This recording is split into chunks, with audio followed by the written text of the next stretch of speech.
辣椒炒肉作为一道国民菜，与西红柿炒鸡蛋和土豆丝并称家常三杰。起锅烧油，加入肥肉。来自湖南左氏18总的师傅带来一道正宗的辣椒炒肉。瘦肉中加入龙牌酱油，还有蚝油。肥肉被充分煸出了油脂。好，现在加入瘦肉。好的，接下来将肉片捞出。如果在我们北方现在直接就放辣椒了，一起出锅。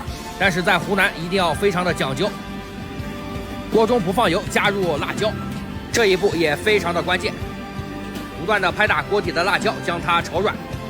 再来一点水。这道菜充分的诠释了什么叫慢工出细活，我已经有点等不及了。接下来是加入我们提前炒好的肉丝，紧接着是放入炒好的鸡蛋。这道湖南版辣椒炒肉出锅。